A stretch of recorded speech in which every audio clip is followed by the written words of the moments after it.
दिनैनि गाहाय रादाबफोराव दङ फारियै मिरु सरकारा बिहार आरो इउपि को गंगा दैमायाव गोथै गारनायखौ बादा हरदों। आसाम सरकारा गुबुन गुबुन जिल्लाफोराव थांलाय फैलायखौ बन्द खालामनायनि थांखि। सावस्रि बिफाननिफ्राय गनायथि मोनब्ला 15 साननि उनावनो मेट्रिक आरो एचएस फाइनाल आनजादखौ खुंनो थियारि। दानिया फैदो आबुं रादाब।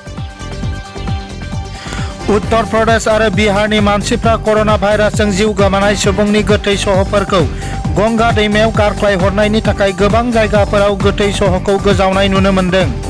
बेबायदि गिख्रंथाव करोना भाइरासजों जिउ गोमानाय गोथै सहखौ गंगा दैमायाव गारसोमनायखौ बन्द खालामनो मिरु सरकारा मैया रबिबारखालि गोख्रों बिथोन हरदों। बिनि सोलायै करोनाजों थैनाय गोथै सहखौ खैफोद गैयाजासे गारनायनि राहा खालामनांगौ होननानै इउपि सरकार आरो बिहार सरकारखौ बिथोन हरदों। थांनाय 15-16 अक्ट'आव नायबिजिरारि जथुमाव बुंथिनाय जायोदि बे साननैसोनि बिथोराव गंगा दैमायाव गोथै गारसोमनाय, खावसे खामफ्रामनाय गोथै सह आरो गोथै हांगार गारसोमनायनि रिपर्ट मोन्नाय जादों। दै शक्ति बिफाननि मिनिस्ट्रिया स्टेट पल्यूशन कंट्रोल बोर्डखौ दैनि गुनखौ सावस्रि बिफानजों सावरायलायनानै थाबैनो नायबिजिरबाय थानो थाखाय बिथोन होयो। सेन्ट्रेल पल्यूशन कंट्रोल बोर्डआबो स्टेट पल्यूशन कंट्रोल बोर्डखौ बे बिथिङाव फारफ्रोमथिंबो नोजोर लाखिनो हाबाफारि जाबसिनो, लोगोसे सुबुंफोरनि गेजेराव सांग्रांथि लाबोनो बिथोन होयो। आसामनि गिबि मन्त्री डक्टर हेमन्त बिश्व शर्मा बिथाङा बुङो दि करोनानि बांद्राय बांनायनि थाखाय थांनाय शुक्रबारनिफ्राय इन्टार डिस्ट्रिक्ट थांलाय फैलायखौ 15 साननि थाखाय बन्द खालामनो थांखि लानाय जादोंमोन। नाथाय लकडाउन होनायनि जेबो थांखि गैयैलाय बे थांखिखौ आजावनाय जायाखिसै। बिनि सोलाय गिबि मन्त्री बिथाङा बयखौबो सरकारजों फोसावजानाय एसअपिखौ गोख्रोङै मानिनानै सोलिनो खावलायो। गिबि मन्त्री बिथां डक्टर हेमन्त बिश्व शर्माया बुंबावो जे जों करोनाखौ खनसे फेजेनखांबायमोन आरो गोसोआव फोथायनाय दं जे करोनाखौ आरोबाव खेबसे फेजेनबावनो थाबैनो हागोन। रायजो राजाफोरा बेफोर नेमखान्थिखौ मानिनानै सोलिनायाव खस्थ सहायनांदों, नाथाय करोनाखौ फेजेननो थाखाय बयबो सहायनांगोन होनना बिथाङा आरज गाबो। खायफा जिल्लायाव करोनानि हारा बारा, नाथाय खायफा जिल्लाफोराव करोनानि हारा खम।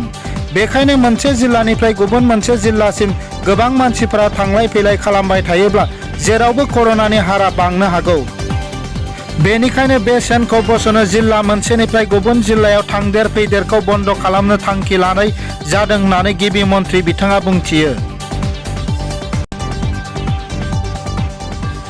आसामनि सोलोंथाइ बिफाननि मन्त्री डक्टर रेनुस पेगुआ मन्त्री बिबान मोननायनि उनाव गिबि खेबनि थाखाय सेबानि मावख'आव नुजाथि होयो। बिथाङा रादाबगिरिफोरनि सिगाङाव बुंथियो दि मेट्रिक आरो हायार सेकेन्डारिनि जोबथा आनजादा खुंजागोन ना खुंजाया बे थासारिनि सायावसो सोनारगोन। सावस्रि बिफाननि गनायथि मोनाब्ला दानि थासारियाव आनजादखौ खुंनो हानाय नङा। जुदि गनायथि मोनो अब्ला 15 साननि उनावनो नटिस फोसावना आनजाद खुंनो राजि दङ। बिथाङा बुंबावो दि आनजादनि थाखाय मावख'आव बेसेबां साखाफारा जानानै दं बेखौ नायबिजिरनो थाखाय सेबानि मावख'आव दावबायहैदोंमोन आरो बेनि सायाव बिबान गोनां अफिसारफोरजों गोलावै सावरायलायो। दानि थासारिखौ नायनानै आनजाद फाथियोब्ला फ्राय एसाइनमेन्टजोंनो खुंफुंनाय जागोन होननानै बिथाङा मिथिहोयो। मेट्रिक आनजाद होनो गोनां फरायसाफोरा सायख'नानै गाव गावनि गोसो जानाय जायखिजाया मोनथाम साबजेक्टखौ लिरनो हागोन आरो बे मोनथाम साबजेक्टनि सायाव रिजाल्टखौ दिहुननाय जागोन। बेनिखायनो एचएस फाइनाल आनजादखौबो जायखिजाया मोनथाम साबजेक्टआव सायख'नानै आनजाद होनो हागोन आरो बे मोनथाम साबजेक्टनिफ्राय रिजाल्टखौ दिहुननाय जागोन होननानै बिथाङा मिथिहोयो।